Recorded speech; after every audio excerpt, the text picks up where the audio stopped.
गोवर्धन पूजा। गोवर्धन महाराज की अद्भुत पावन पौराणिक कथा।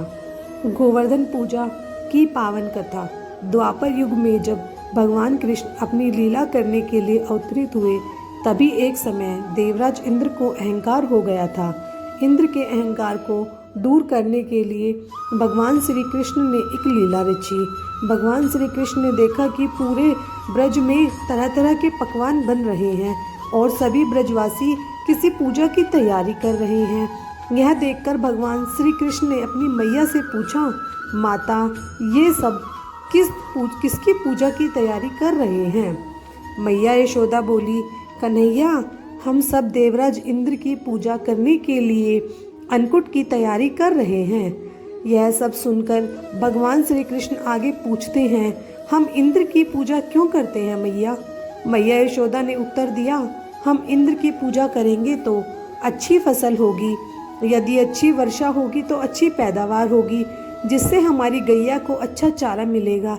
यह सुन भगवान श्री कृष्ण ने इंद्र की निंदा करते हुए कहा, लेकिन मैया, हमें तो ऐसे देवता की पूजा करनी चाहिए जो स्वयं प्रत्यक्ष आकर पूजन स्वीकार करें। यह सुन मैया यशोदा के पास बैठी गोपियों ने कहा, 33 कोटि देवी देवताओं के राजा की इस प्रकार निंदा ना करो कान्हा। तब भगवान श्री कृष्ण कहते हैं, इंद्र में क्या शक्ति है जो वो हमारी रक्षा करेगा? इंद्र से ज़्यादा शक्तिशाली तो यह गोवर्धन पर्वत है जो वर्षा का मूल कारण है। इसलिए हमें गोवर्धन पर्वत की पूजा करनी चाहिए, जहाँ हमारी गैया चरती हैं। इंद्र देव तो कभी दर्शन भी नहीं देते और यदि उनकी पूजा ना करो तो वो क्रोधित हो जाते हैं। ऐसे अहंकारी की पूजा नहीं करनी चाहिए।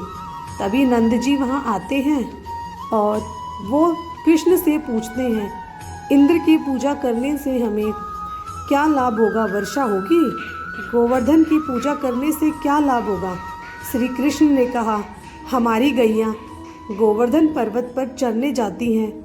वो गोपिकाओं की आजीविका का एकमात्र साधन है। गोवर्धन पर्वत है। यह सुनकर सब बहुत प्रभावित हुए और सबने मिलकर इंद्रदेव की जगह गोवर्धन पर्वत की पूजा कृष्ण द्वारा बताई गई विधि से गोवर्धन पर्वत की पूजा की। गोवर्धन पर्वत ने समस्त पूजन स्वीकार किया और सबको खूब आशीर्वाद दिया।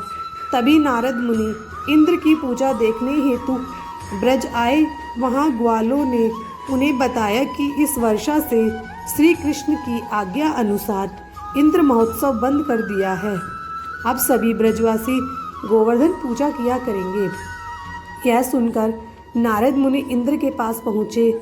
हे देवराज, आप अपने इंद्रलोक में सुख की नींद ले रहे हैं। उधर ब्रज में आपकी पूजा समाप्त करके गोवर्धन पर्वत की पूजा हो रही है। यह सुनते ही देवराज इंद्र को क्रोध आ गया। उन्होंने इसे अपना अपमान समझा और जोरों की वर्षा शुरू कर दी। भयभीत होकर सभी ब्रजवासी भगवान श्री कृष्ण के पास पहुँचे। तब श्री कृष्ण ने गोवर्धन पर्वत की शरण में जाने के लिए कहा। तब सभी ब्रजवासी अपनी गैया और पर्वत के साथ गोवर्धन की तराई में पहुँचे। वहाँ भगवान श्री कृष्ण ने गोवर्धन पर्वत को अपनी कनिष्ठ उंगली पर उठा लिया।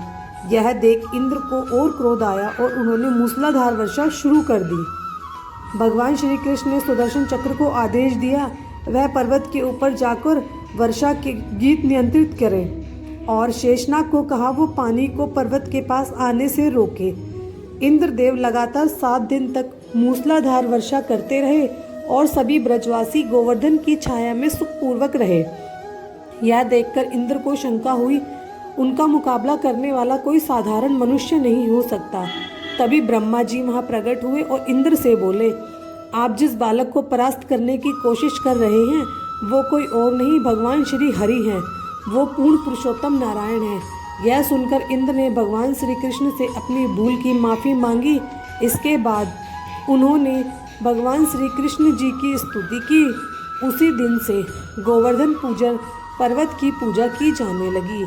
बोलो श्री गोवर्धन महाराज की जय। जय श्री राधे राधे।